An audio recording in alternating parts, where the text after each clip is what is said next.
Durante todo un día crucé a caballo una gran extensión de terreno. Una de las regiones más lúgubres del país. Fue en un día de otoño. Un día triste, sombrío, silencioso. Las nubes, amenazadoramente bajas y opresivamente pesadas, lo oscurecían. Al anochecer, cuando las tinieblas comenzaban a devorar el desolado lugar al que llegué, me encontré a la vista de la melancólica casa Usher. No sé cómo fue, pero al primer golpe de vista que eché al edificio, un sentimiento de insoportable tristeza penetró en mi espíritu. Lo invadió. ¿Por qué insoportable? Porque tal sentimiento de tristeza no era aliviado por otros sentimientos. Esos sentimientos semiagradables, por ser poéticos, con los cuales recibe el espíritu aun las más adustas, austeras imágenes naturales de lo desolado o lo terrible. Contemplé el escenario que tenía ante mí. La casa misma, el elemental paisaje en que ha sido levantada, tan parco. Todo me estremece. Esos muros desnudos, esas ventanas como ojos vacíos, esos ralos juncos, esos pocos troncos de árboles agonizantes. Cuánto deprimen mi ánimo, hunden mi espíritu. ¿Con qué sensación puedo comparar lo que me angustia? Con la del fumador de opio al despertar de su turbador sueño. La que tiene al volver a su existencia cotidiana, cuando retira lenta y horriblemente el velo. Es una frialdad que me hiela el corazón, me abate. Siento un malestar, una irremediable tristeza de pensamiento que ningún acicate de la imaginación puede desviar hacia alguna forma de lo sublime. ¿Qué es lo que tanto me desalienta al contemplar la casa Usher? Un misterio insoluble. No podía luchar contra los sombríos pensamientos que se agolpaban en mi mente mientras reflexionaba. Me vi obligado a recurrir a la poca satisfactoria conclusión de que hay, fuera de toda duda, combinaciones de simples objetos naturales que tienen el poder de afectarnos de tal manera, aunque el análisis de semejante poder se diluye en consideraciones demasiado profundas que están más allá de nuestro alcance. ¿Es posible que una simple diferencia en la ordenación de los elementos que componen el escenario sea suficiente para modificar una impresión tan dolorosa, tan penosa? Dirigí mi caballo al borde escarpado de un negro y lúgubre estanque que se extendía con un quieto brillo junto a la casa. Me estremece ver en las aguas la imagen reflejada e invertida de los juncos grises, de los troncos de árboles espectrales. Y esas ventanas son como ojos vacíos, muy vacíos. Pensar que en esta casa tan melancólica pasaré unas semanas tal como me he propuesto. Su propietario, Roderick Usher, fue uno de mis mejores compañeros en la niñez. Por eso estoy aquí. Pero han transcurrido muchos años desde nuestro último encuentro. Sin embargo, acababa de recibir una carta suya en una región distinta del país. Una carta que, dado su tono exasperantemente apremiante, no admitía otra respuesta que la presencia personal. La caligrafía denotaba señales de estar muy agitado quien la escribió. Me oprime un trastorno mental. Se trata de una enfermedad física aguda, muy aguda. Tengo ardientes deseos de verte. Tú eres mi mejor amigo, mi único amigo. Seguro que con tu presencia se aliviará mi mal. Una carta de Roderick Husser. Sorprendente. Pero por el tono en que me dice todas esas cosas y otras muchas, parece sincero. Iré inmediatamente, aunque su petición no deja de ser muy singular. Aunque de muchachos hayamos sido compañeros íntimos, en realidad solo sé poca cosa de él.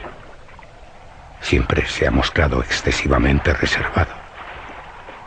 Sé que su antiquísima familia es conocida desde tiempos inmemoriales por una sensibilidad particular de temperamento.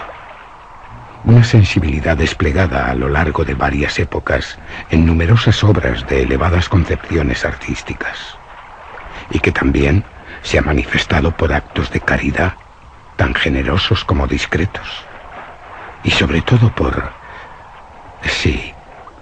sobre todo por una apasionada devoción por las dificultades, quizá más que por las bellezas ortodoxas, tan fácilmente reconocibles siempre, de la ciencia musical. Sé también que la estirpe de los Husser, siempre respetada, diría que hasta venerada, no ha producido en ninguna época una rama duradera. La familia entera no se ha perpetuado sino en línea directa, salvo algunas excepciones muy insignificantes y transitorias. Roderick Husser. Esta ausencia, pensando en el perfecto acuerdo del carácter de la propiedad con el que distinguía a sus habitantes. ¿En qué grado habrá influido la casa sobre sus moradores? Sí, esta ausencia, quizá de ramas colaterales, y la consiguiente transmisión constante de padre a hijo, del patrimonio junto con el nombre, es la que, al fin, ha identificado tanto a los dos, hasta el punto de fundir el título originario del dominio en el extraño y equívoco nombre de Casa Husser,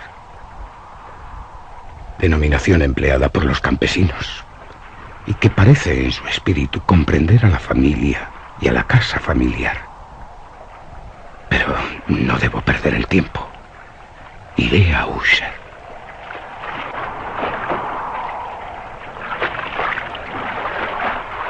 El solo efecto de mi experimento, un tanto infantil, el de mirar a las profundidades del estanque, había ahondado mi primera y extraña impresión. No cabe duda de que la conciencia del rápido aumento de mis supersticiones, pues ¿por qué no he de darles este nombre?, servía principalmente para acelerar el aumento del mismo. Tal es, lo sé desde hace mucho tiempo, la paradójica ley de todos los sentimientos que tiene como base el terror. Y debe haber sido por esta sola razón que cuando de nuevo alcé los ojos hacia la casa, desde su imagen en el estanque, surgió en mi mente una extraña fantasía. Una fantasía en verdad tan ridícula que solo la menciono a fin de mostrar la viva fuerza de las sensaciones que me oprimían. Creía, habiendo excitado mucho mi imaginación, que la casa... No sé cómo, pero la casa y todo el terreno está bajo una atmósfera peculiar.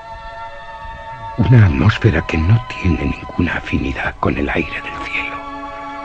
Una atmósfera que emana de los árboles marchitos, de los muros grises, del oscuro estanque, tan silencioso. Es un pestilente, sí, un pestilente vapor, opaco, pesado, de color plomizo, apenas perceptible, pero... No, esto tiene que ser un sueño, solo un sueño. Sacúdelo, salta el sueño. fíjate en el aspecto real del edificio. Diría que su carácter dominante parece ser el de una excesiva antigüedad. La decoloración producida por los siglos es grande.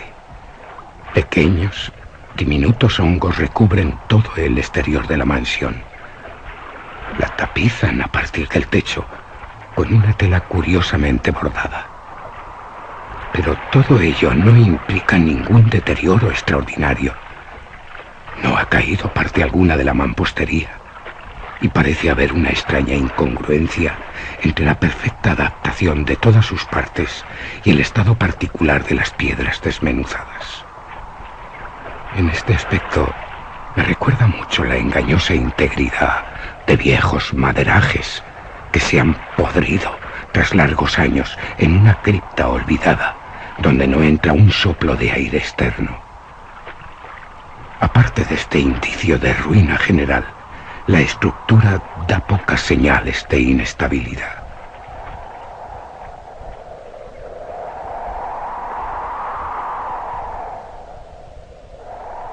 Tal vez el ojo de un cuidadoso observador pudiera descubrir una fisura apenas perceptible que se extendía desde el tejado de la casa a lo largo de la fachada y cruzaba el muro en zig-zag hasta perderse en las tenebrosas aguas del lago. Mientras observaba tales cosas, cabalgué por una corta calzada que me condujo a la casa.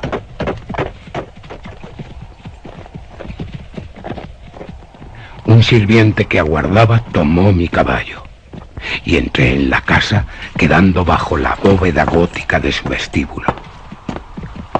Otro sirviente, de paso silencioso, me condujo sin decir ni una palabra a través de múltiples, oscuros e intrincados pasillos hacia el estudio de su señor. Muchas cosas que encontré durante ese paseo contribuyeron, no sé cómo, a acrecentar las sensaciones vagas que había tenido.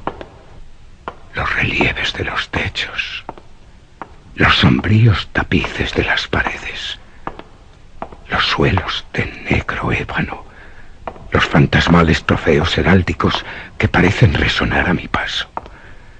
Cosas a las cuales, o a semejantes, estoy acostumbrado desde la infancia. Pero, pese a ello, me admira la cantidad de ideas insólitas que evocan en mí muchas fantasías. En una de las escaleras encontré al médico de la familia. La expresión de su rostro, según me pareció, tenía una mezcla de malignidad, de baja astucia y de perplejidad. El sirviente abrió una puerta y me dejó en presencia de su señor. Roderick Usher. La habitación en la que me encontraba era muy grande y muy alta de techo. Las ventanas largas, estrechas y a tal distancia del negro entablado de roble que era imposible llegar a ellas. Débiles fulgores de luz carmesí se abrían paso a través de los cristales enrejados y servían para diferenciar suficientemente los principales objetos. Los ojos, sin embargo, luchaban en vano para alcanzar los más remotos ángulos de la habitación o en llegar a los huecos del techo abovedado y esculpido. Sombrías colgaduras tapizaban las paredes. El mobiliario general era extravagante, incómodo, antiguo y deteriorado. Por todos los lados había muchos libros e instrumentos musicales en desorden, sin lograr dotar de vitalidad a la escena. Respiro una atmósfera de dolor. Eso es lo que siento. Un aire de dura, profunda e irremediable melancolía. Un aire que todo lo envuelve, que penetra en todo, también en mí. A mi llegada, Usher se levantó de un sofá en el que estaba tumbado y me acogió con calurosa vivacidad. Pensé al principio que era exagerada, de constreñido esfuerzo de hombre de mundo aburrido, ya cansado. Oh, amigo mío, mi buen amigo, sabía que vendrías, sabía que responderías personalmente a mi petición. Roderick, hace tanto tiempo. Sí, mucho tiempo. Pero aunque pasaran siglos, nunca me olvidaría de quien fue mi mejor amigo. Nunca me olvidaría de ti. Pero pasa, tengo que contarte muchas cosas. Y algunas de ellas son terribles. Una mirada a su rostro me había convencido de su sinceridad. Nos sentamos y durante unos momentos pensé: no puedo sentir otra cosa que en parte compasión y en parte espanto. Nunca hombre alguno cambió de una manera tan terrible y en tan poco tiempo como Roderick Usher. A duras penas pude llegar a admitir la identidad del ser exangüe que tenía ante mí con el compañero de mi niñez. El carácter de su fisonomía siempre había sido notable. Una nariz de molde hebraico, muy delicada, pero de una anchura de ventanas que concuerda raramente con tal forma. Un mentón de modelo encantador, pero que, por su falta de saliente, acusaba una falta de energía moral. Unos cabellos de suavidad y tenacidad de tela de araña. Estos rasgos y una insólita expansión de los parietales componían un rostro que no era fácil de olvidar.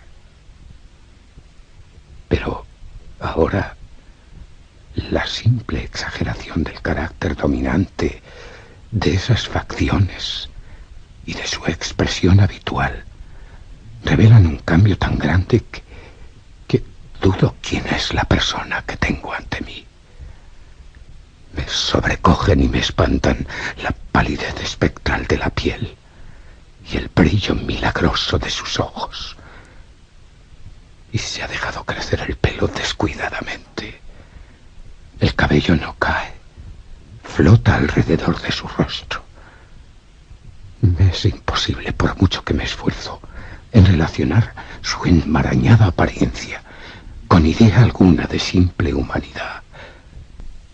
Roderick Usher.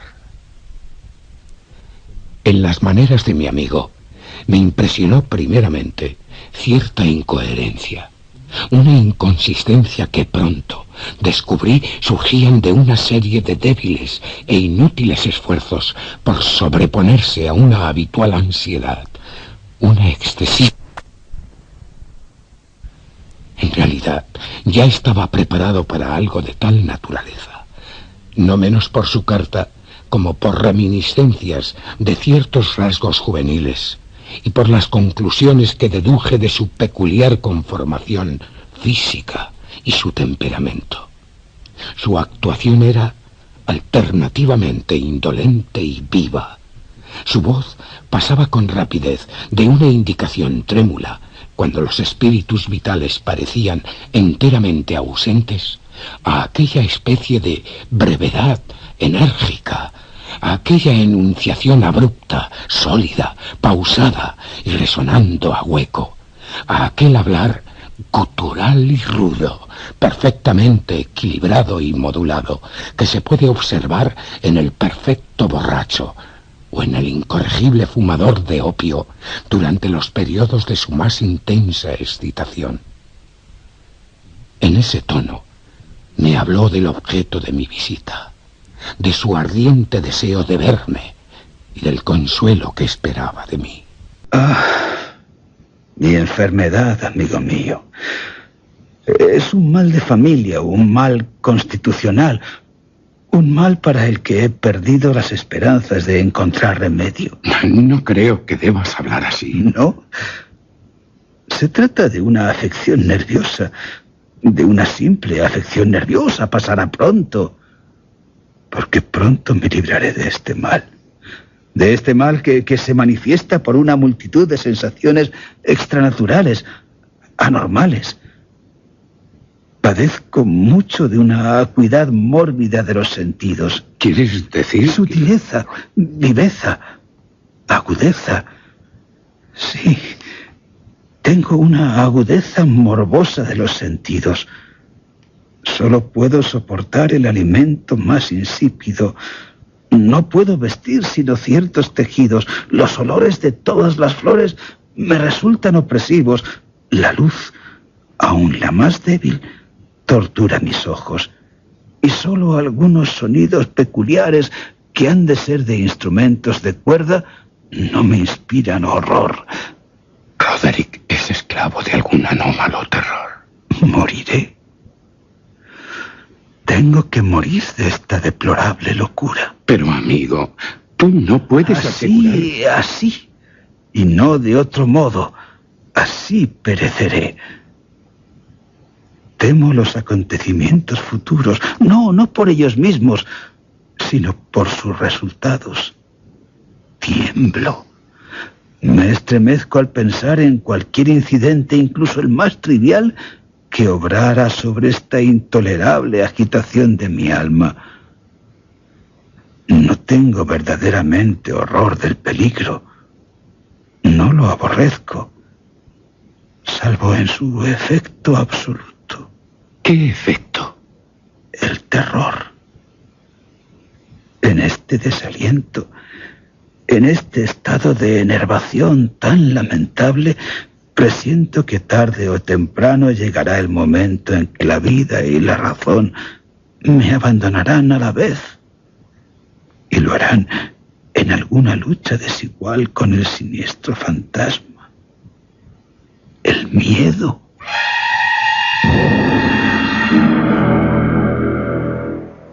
¿El miedo? Sí, amigo mío.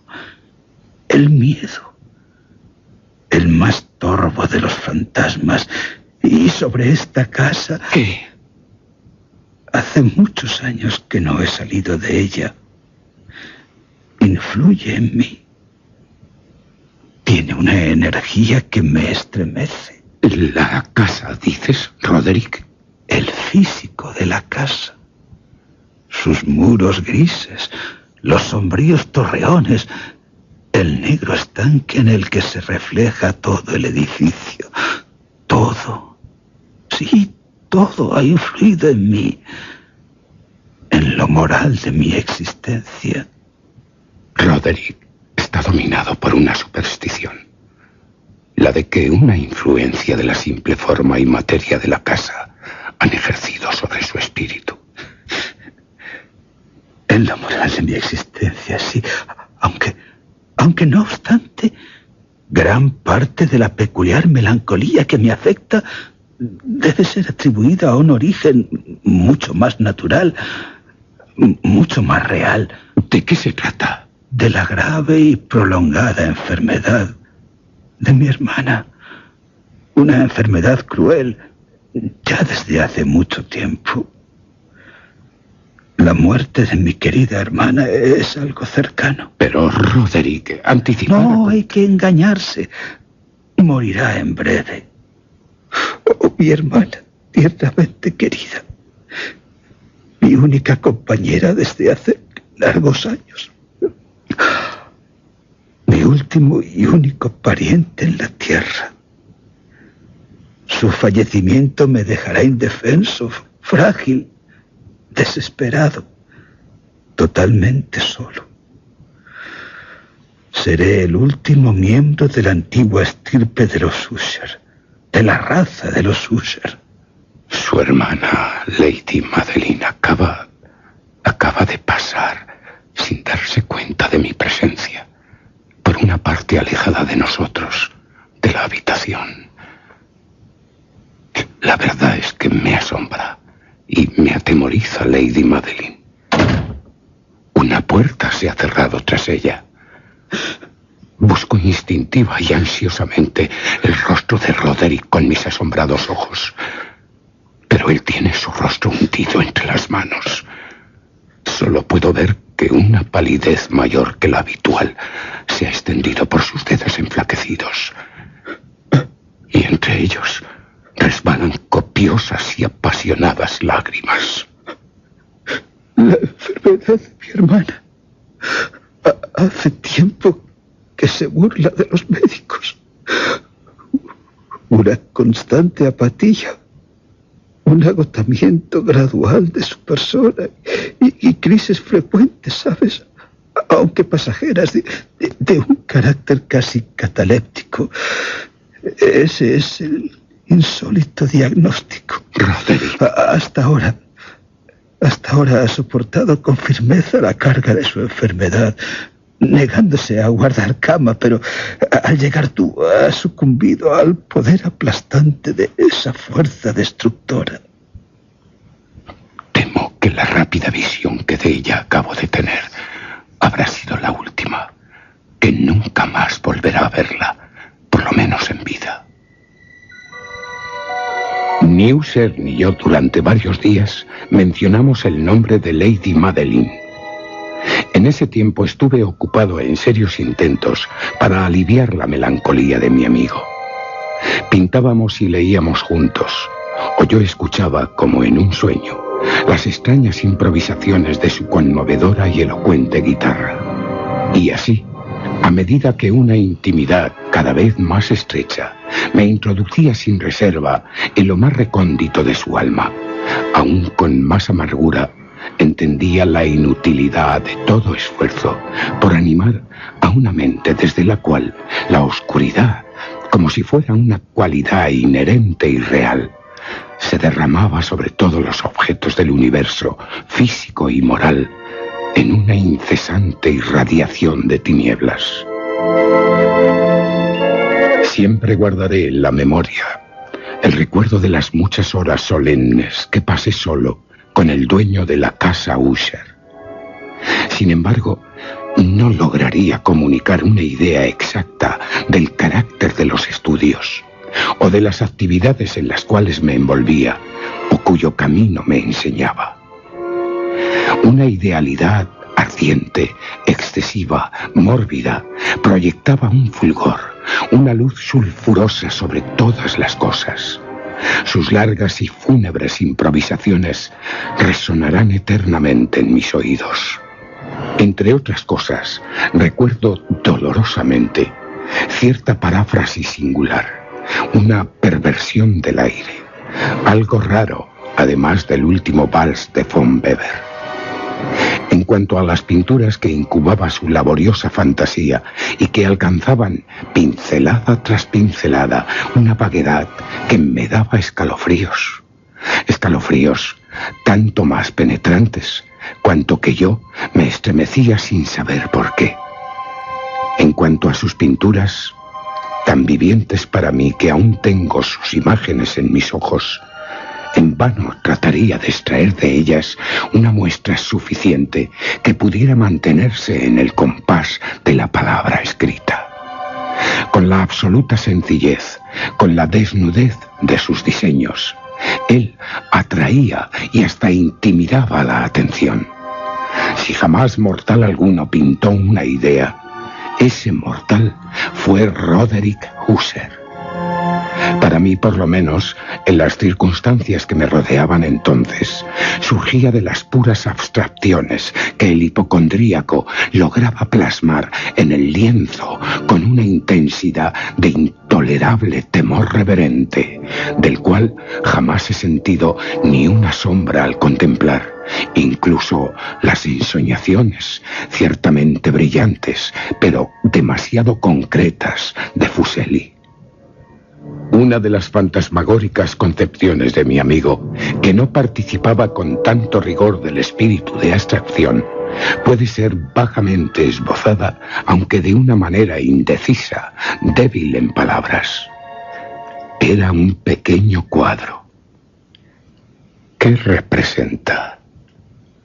Ah, sí, el interior de una bodega, o un subterráneo inmensamente largo, rectangular, con las paredes bajas, pulidas, blancas, sin ningún adorno, sin ninguna interrupción. Una cripta, un túnel. Ciertos toques accesorios de la composición sirven para hacer comprender que la bodega, la cripta, el túnel, se encuentran a una gran profundidad, realmente excesiva, bajo la superficie de la tierra. No se ve salida alguna en todo su inmenso recorrido, en toda su extensión. Tampoco hay ninguna antorcha, ni ninguna otra fuente artificial de luz. Sin embargo, una efusión de intensos rayos de luz lo bañan todo, de un lado a otro. Lo hace con un gran esplendor, un esplendor fantástico, espectral, inadecuado para el extraño lugar. Ya he dicho algo del estado mórbido del nervio acústico que hacía intolerable para el desgraciado cualquier música, salvo ciertos efectos de los instrumentos de cuerda. Tal vez fueron los estrechos límites en los que se confinaba con la guitarra los que dieron origen, en gran medida, al carácter fantástico de sus composiciones. Pero no es posible explicar de la misma manera la fogosidad, la fácil fogosidad de sus impromptus, de sus improvisaciones. Debían de ser, y lo eran, tanto las notas como las palabras de sus extravagantes fantasías, pues no pocas veces se acompañaban con improvisadas rimas. Debían de ser el resultado de ese intenso recogimiento y concentración mental a los que he hecho referencia como notables solo en ciertos momentos de la más elevada y artificial excitación. De una de tales rapsodias recuerdo fácilmente las palabras. Quizá fue la que me impresionó con más fuerza cuando la dijo, porque en la corriente interna o mística de su sentido creí percibir, y por primera vez, una plena conciencia por parte de Usher y de que su sublime razón vacilaba sobre su trono. Los versos titulados El Palacio Encantado eran estos, más o menos. En el más verde de nuestros valles, habitado por ángeles buenos, un bello y sublime palacio, un radiante palacio se alzaba. Dominio del monarca pensamiento allí se alzaba. Jamás Serafín desplegó sus alas sobre lugar tan hermoso. Amarillas banderas, gloriosas, doradas, sobre el tejado ondeaban, flitaban. Todo esto fue hace mucho, en tiempos antiguos. Y cada suave aire que jugaba en aquellos suaves días por las almenas emplumadas, pálidas, expendía una alada fragancia. Los viajeros que erraban por ese valle dichoso, a través de dos ventanas luminosas, veían a espíritus danzar al son de un laúd de tonos profundos, alrededor de un trono en el que sentado, todo un porfirogeneta, envuelto en su gloria, aparecía el señor del reino. Y resplandeciente de nácar y rubíes era la puerta del hermoso palacio, por la que manaba a raudales y chisporroteaba incesantemente una multitud de ecos cuya agradable función era simplemente la de cantar, con acentos de una exquisita belleza, el espíritu y la sabiduría del rey. Mas cosas malignas, vestidas de pena, asaltaron el dominio del rey. ¡Ay, lamentemos! Ningún alba le verá jamás desolado. Y en torno al palacio la gloria que antaño florecía es solo un cuento de oscura memoria, recuerdo tenebroso de antiguos tiempos. Y ahora los viajeros en ese valle ven a través de las ventanas rojizas amplias formas que se mueven fantásticamente al son de una música discordante, mientras que como un río rápido y lúgubre, por la pálida puerta, siempre una horrenda multitud se arroja y ríe, pero la sonrisa ha muerto. Recuerdo muy bien que las inspiraciones que nacieron de esa balada nos arrojaron en una corriente de ideas en medio de las cuales se manifestó una opinión de Usher, que cito no tanto por su novedad, puesto que otros hombres han pensado lo mismo, como por la obstinación con que la sostenía. Tal opinión, de forma general, no era sino la creencia en la sensibilidad de todos los seres vegetales. Pero en su desordenada imaginación, la idea había tornado un carácter aún más audaz, que invadía en ciertas condiciones hasta el reino inorgánico. Me faltan las palabras con que expresar toda la extensión o todo el ansioso abandono de esta convicción. La creencia, sin embargo, se relacionaba, como ya he insinuado, a las grises piedras de la casa Usher, la casa de sus antepasados. Sí, amigo mío, sí. La prueba de esa sensibilidad se deja ver en el método de colocación de las piedras, por el orden de su disposición, por los numerosos hongos que la cubren, por los marchitos árboles que la circundan, por su reflejo en el estanque que duplica la casa. Oh, Roderick, tu imaginación es... Me angustias con tus palabras. Su evidencia, la evidencia de la sensibilidad de la que te hablo, puede verse en la segura pero lenta condensación de una extraña atmósfera en torno a las aguas y los muros. Me estremece lo que dice.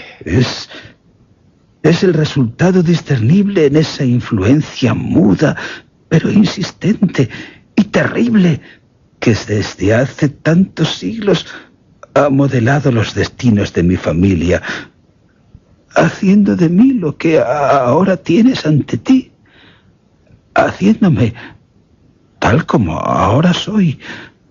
La casa Usher. Esta casa me hace ser así, y en ella no tardará en morir mi hermana.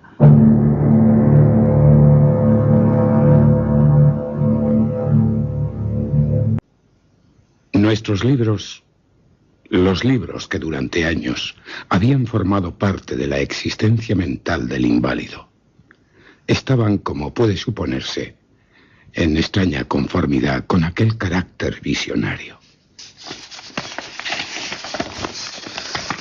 Leíamos juntos con atención obras como Berber et Chartres de Gresset, Belphegor de Machiavelli, Cielo e Infierno de Swevenborg, Viaje subterráneo de Nicolas Clinun de Holberg, Quiromancia de Robert Fludd, Jean d'Indaginé y de la Chambre, El viaje a la azul distancia de Tieck y La ciudad del sol de Campanella.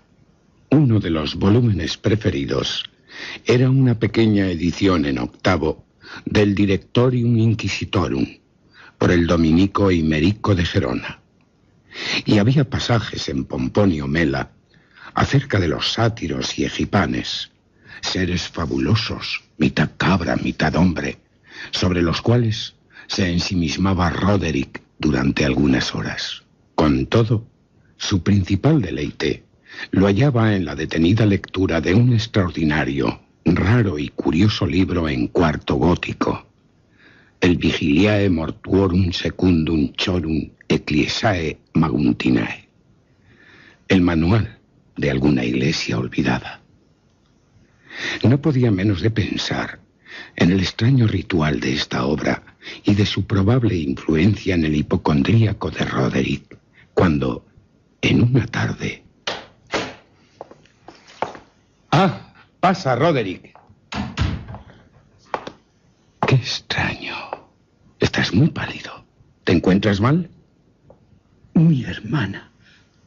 ¿Qué? Mi hermana ha dejado de existir. Está muerta. Muerta. Lo siento, Roderick. Bien sabes. Sé lo que te apena esta noticia. Por mí. Y ahora tengo que pedirte un favor. Tú dirás. Guardaré el cadáver de mi hermana durante una quincena antes de su entierro definitivo en uno de los sótanos de la casa. Hay muchas cuevas, criptas bajo los muros. ¿Y por qué harás tal cosa, Roderick, si tu hermana ha fallecido? Yo, como hermano suyo, he llegado a esta resolución tras considerar el insólito carácter de la enfermedad de Madeleine, también por ciertas importunas e insistentes averiguaciones por parte de los médicos y por la lejana y arriesgada situación del cementerio de la familia. No negaré que, recordando el siniestro aspecto del médico que encontré por la escalera al llegar a esta casa, en parte Roderick piensa cabalmente. La razón que él da para tan singular proceder no puedo permitirme el discutirla. No me opondré a lo que, por otra parte, me parece todo lo más una precaución inofensiva y en modo alguno sobrenatural. ¿Me ayudarás en los preparativos de la sepultura temporal? Cuenta conmigo, Roderick.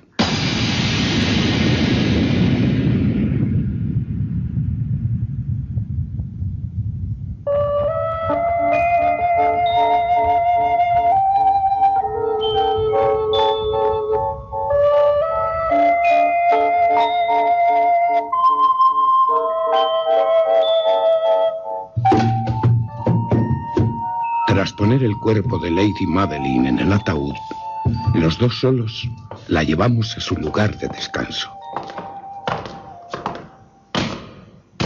El sótano donde la colocamos había estado tanto tiempo sin abrirse que nuestras antorchas, medio apagadas en su asfixiante atmósfera, no nos daban ocasión para examinar sus pormenores.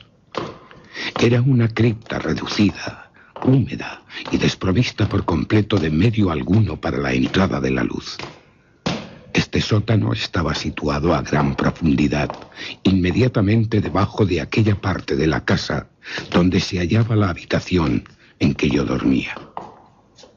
Había servido, según parecía en remotos tiempos feudales, para el peor fin, el de una mazmorra, y en tiempos más próximos, como polvorín, o para guardar otras materias muy combustibles, porque una parte de su suelo y todo el interior de un largo corredor abovedado por donde llegamos a él habían sido cuidadosamente forrados de cobre. Aquí es.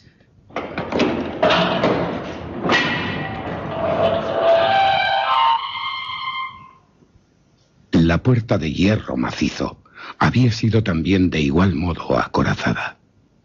Su inmensa pesadumbre producía un inusitado y agudo ruido chirriante cuando giraba sobre sus goznes. Sobre estos caballetes. Después de dejar nuestra fúnebre carga sobre unos caballetes en aquel lugar de horror, retiramos a un lado, parcialmente, la tapa aún sin sujetar del ataúd. Contemplamos la cara de la muerta. Es algo asombroso, el parecido entre el hermano y la hermana. Amigo mío, por tu expresión sé que algo te ha sorprendido. Y sospecho de qué puede tratarse. Es que a tu hermana no la... Éramos gemelos. Y te puedo decir que tal vez por ser gemelos, misteriosas afinidades de naturaleza muy poco inteligible han existido siempre entre los dos. Gemelos. Gemelos, sí. Para lo bueno y para lo malo. Nuestras miradas, no obstante, no permanecieron mucho tiempo fijas sobre la muerta, porque no podíamos contemplarla sin pavor. Su aspecto es horrible. El mal que ha llevado a la tumba Lady Madeline, en plena juventud, ha dejado en ella, como sucede ordinariamente con todas las enfermedades de un carácter estrictamente cataléptico, la burla de un leve rubor en el pecho y en la cara, y una sonrisa sospechosamente prolongada en sus labios que es tan horrible como la propia muerte.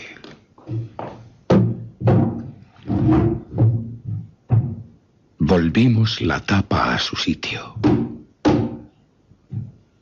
La clavamos.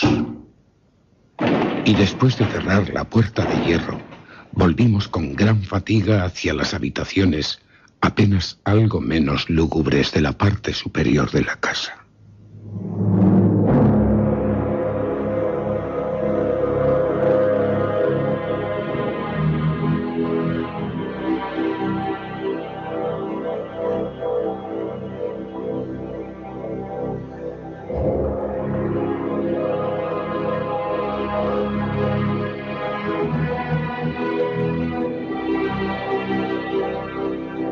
Pasados algunos días de amarga pena, se efectuó un cambio notable, muy visible, en el desorden mental de Roderick.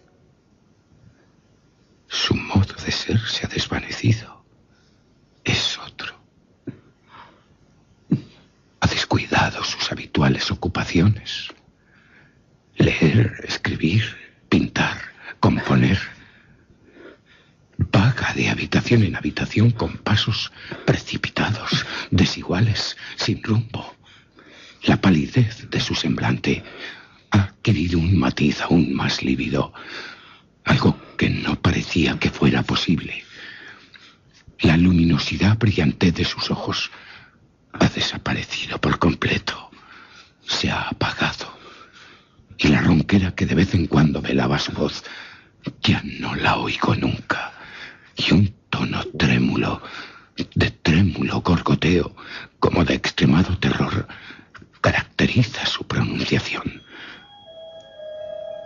Hubo momentos, en realidad, en que pensé que su espíritu, incesantemente agitado, estaba torturado por algún secreto abrumador, sofocante, muy opresivo.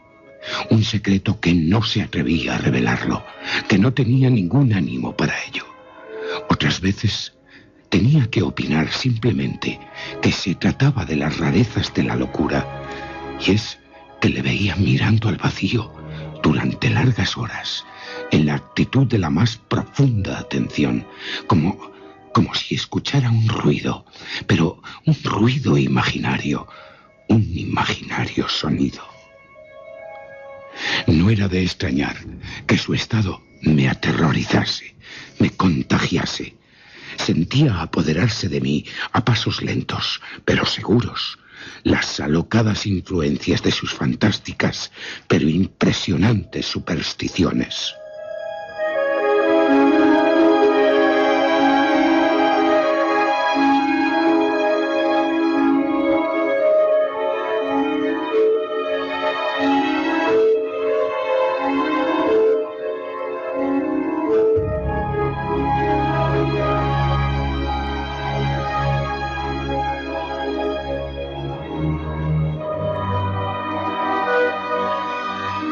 Aconteció al retirarme a dormir tarde a altas horas de la noche del 7º u 8º día, después de haber depositado a Lady Madeline en la cripta, algo espantoso.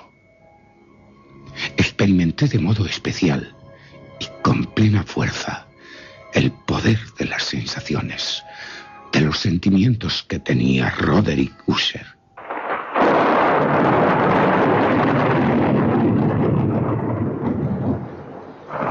Pasan las horas, pero el sueño no se acerca a mi lecho. En cambio, las horas, una a una, caen y caen en esta noche tormentosa. Pese a luchar contra la nerviosidad que me domina, intentando implantar la razón, nada logro. Tal vez, puede que mucho de lo que siento, o todo, sea debido a la influencia del tétrico mobiliario de esta habitación, de las negras y deterioradas colgaduras que, atormentadas en su movimiento por el soplo de la tempestad, ondean desordenadamente hacia uno y otro lado de las paredes para rumorear alrededor de los adornos del lecho. Pero aunque pienso tal cosa, mis esfuerzos por librarme de un estado de agitación nerviosa siguen siendo vanos.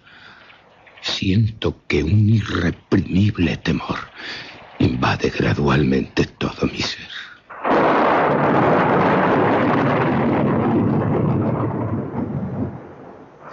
Una verdadera pesadilla se abatió sobre mi corazón. Respiré violentamente, hice un gran esfuerzo y logré sacudirla. Incorporándome sobre las almohadas y hundiendo ardientemente mi mirada en la densa oscuridad de la habitación, presté oído. No sabría decir por qué, si no es porque fui impelido por una fuerza instintiva a ciertos sonidos quedos y vagos que llegaban de no sé dónde. A intervalos, entre los silencios de la tormenta, dominado por una sensación intensa de horror, inexplicable e intolerable, me vestí con precipitación, porque intuía que no podría dormir en toda la noche, y me esforcé andando de un lado a otro de la habitación, a grandes pasos, por salir del estado tan deplorable en que había caído. Había dado así solo unas pocas vueltas, cuando un leve paso en una escalera próxima retuvo mi atención. ¿Roderick? Diría que es Roderick. Sí, es él. Su lividez es cadavérica, pero además en sus ojos hay como una loca hilaridad, una loca alegría, una alegría insensata. Hay una evidente histeria reprimida en su expresión. Me aterra, pero me alegra que esté aquí. No soportaba ya la soledad en la que estaba. Me alivia. Mira en derredor, con los ojos muy abiertos, con una lámpara en la mano. ¿No lo has visto? ¿Visto, Roderick? ¿A quién? ¿Qué? No lo has visto, pues. Pero espera, lo verás. Se acerca a la ventana protegiendo cuidadosamente la lámpara y la abre de par en par.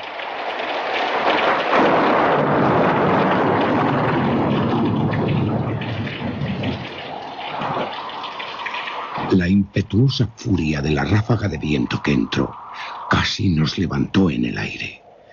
Era en verdad una noche tormentosa, pero de una severa hermosura, extrañamente singular en su terror y en su belleza.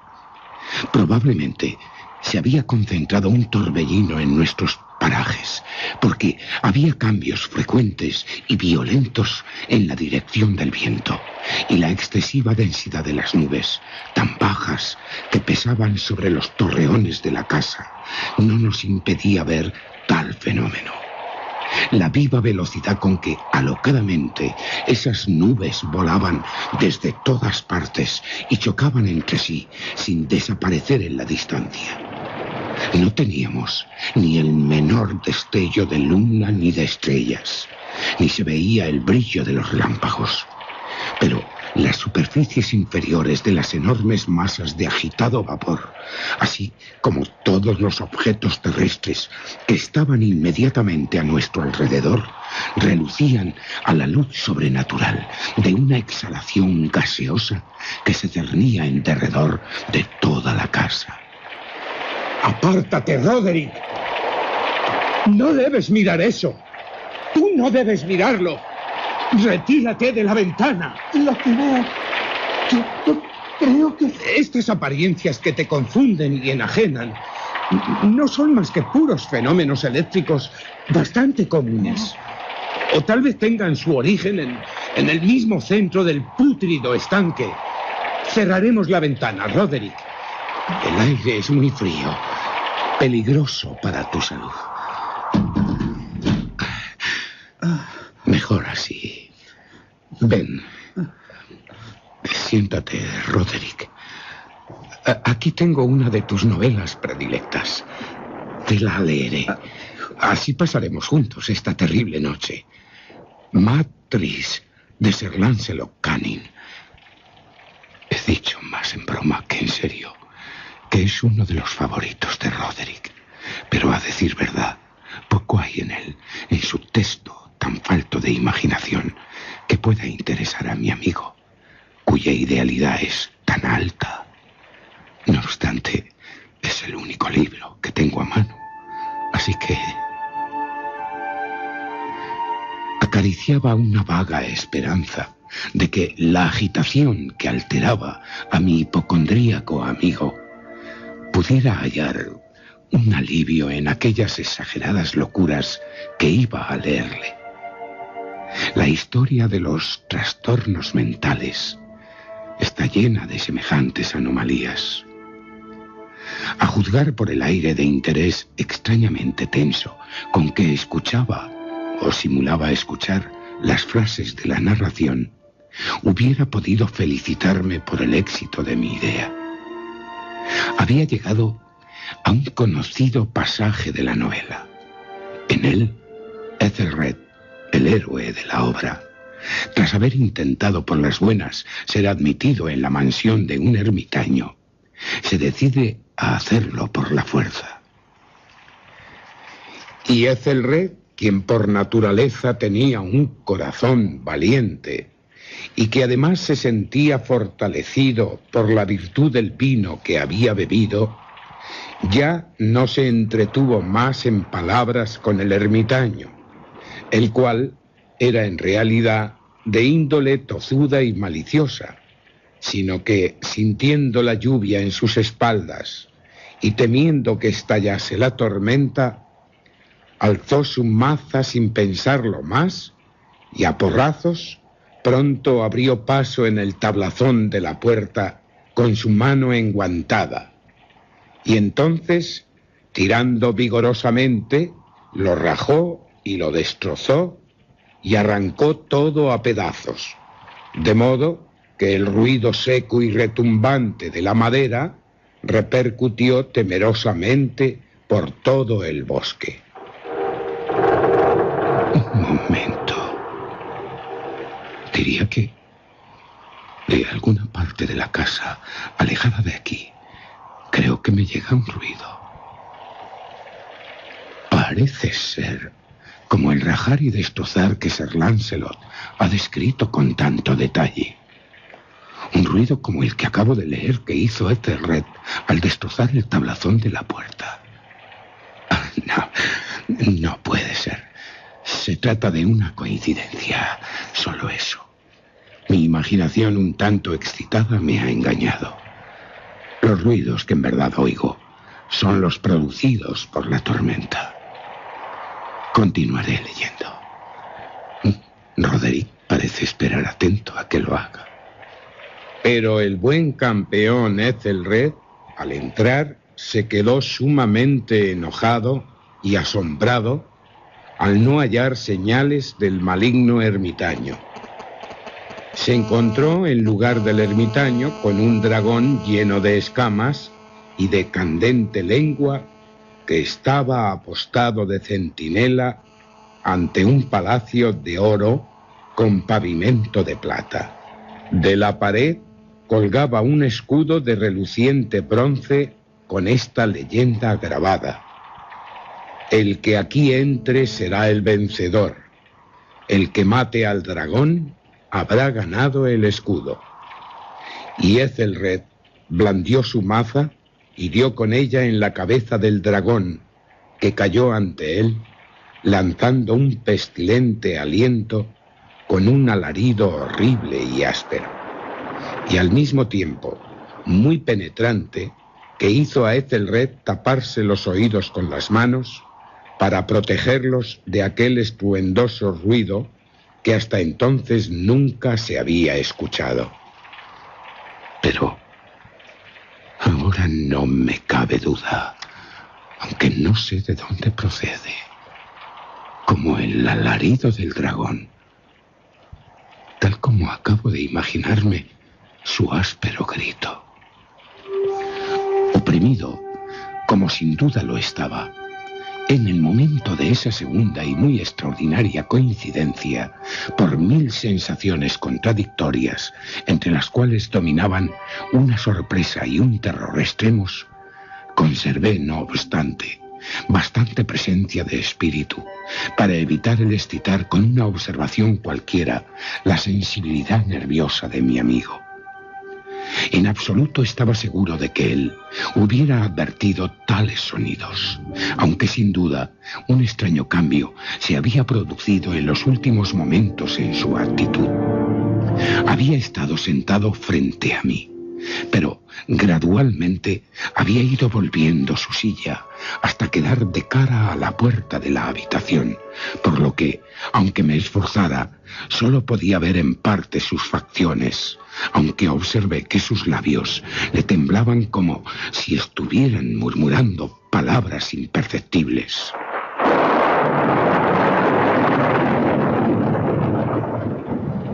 Tiene la cabeza abatida sobre su pecho, pero no está dormido, no. El ojo que veo de él está abierto, muy fijo, y su cuerpo se mueve, se balancea de un lado a otro, con un suave pero constante y uniforme movimiento. Reanudaré la lectura. Y entonces, el bravo campeón, cuando hubo escapado a la terrible furia del dragón, acordándose del escudo de bronce y de la ruptura del encantamiento que había en él, apartó al dragón muerto de su camino y avanzó valerosamente por el pavimento de plata del castillo, hacia donde estaba colgado el escudo de la pared. El escudo, en realidad, no esperó a que él acabase de llegar. Cayó a sus pies sobre el pavimento de plata con un potente y terrible fragor. ¿Qué ha sido? Acabo de oír una hueca metálica y estrepitosa, aunque aparentemente apagada repercusión. Estoy perdiendo los nervios. En cambio, Usher sigue igual, mirando fijamente ante sí. En su cara hay una rigidez pétrea. Roderick. Le tocaré. Se ha estremecido. Tiembla una sonrisa en sus labios. ¿Qué dices, Roderick? Creo que no tiene conciencia de que estoy a su lado. Roderick, no has oído nada. Roderick. ¿Que sí lo oigo? Sí, lo oigo. Y lo he oído. Largamente. Mucho. Durante mucho tiempo. Mucho tiempo. Mucho tiempo. Muchos minutos. Muchas horas. Muchos días. Oh, sí, lo he oído. Pero no me atrevía. Ten lástima de mí. Soy un miserable desventurado. Un pobre desgraciado. Sí, amigo. No me atrevía. No me atrevía a hablar. No me atrevía a decir nada.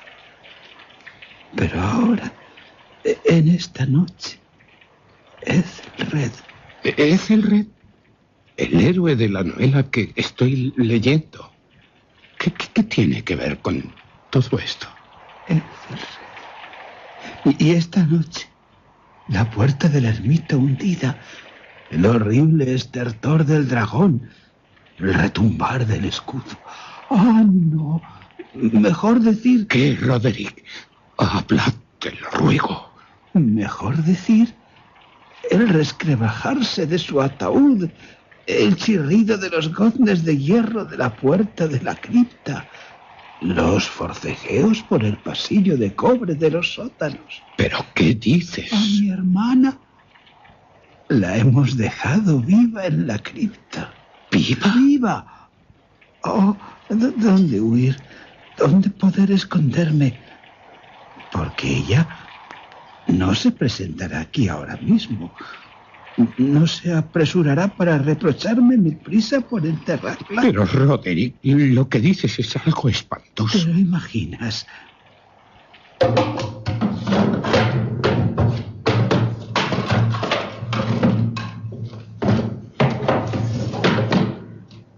Tener que romper el ataúd con las manos, arañando la tapa, dándole golpes hora tras hora. tener que abrir la puerta de la cripta, chirriando espantosamente sus goznes de hierro y tan pesada. Sus forcejeos, su lucha dentro del pasillo blindado de cobre. ¿Te lo imaginas? Aterrador.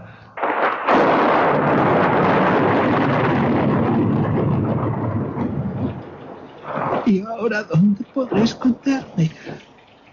¿A dónde huir? Ella estará pronto aquí. Se apresura a echarme en cara mi prisa por enterrarla. Pero, Roderick, tu hermana estaba muerta. ¡Muerta! Yo te ayudé a trasladar su cadáver a la tumba.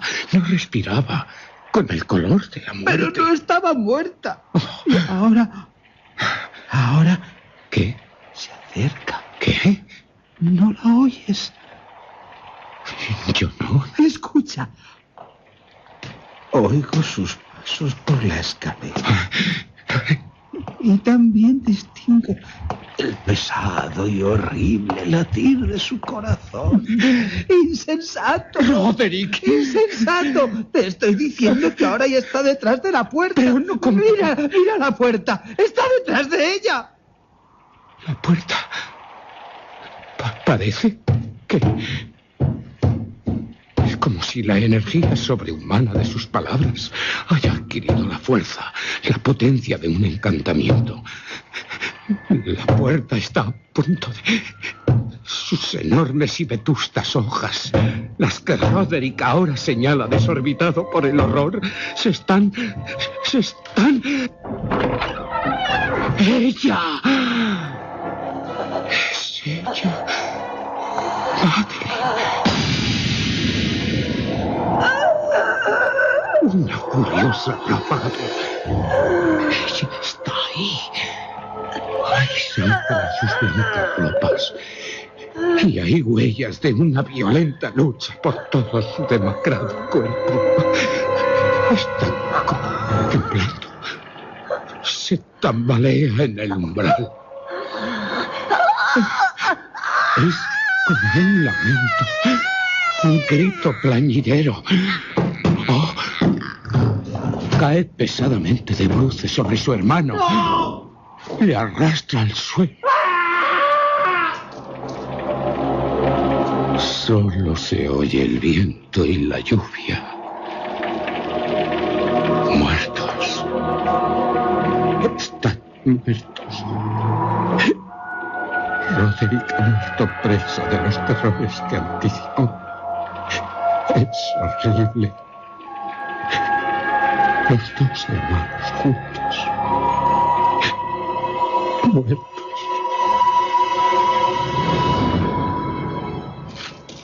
Huí aterrado de aquella habitación. Intentaba despavorido dejar atrás, muy atrás, la casa. Me encontré sin saber cómo había llegado cruzando la vieja calzada.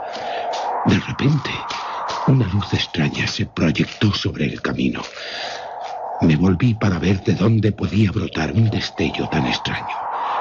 Se trataba de un fulgor insólito. Detrás de mí solo estaba la casa y las sombras. Miré y el resplandor es el de la luna llena, de un color rojo como la sangre en su ocaso. Brilla vivamente a través de la rendija que hasta ahora apenas era visible, la que recorre el edificio en zigzag desde el tejado hasta la base.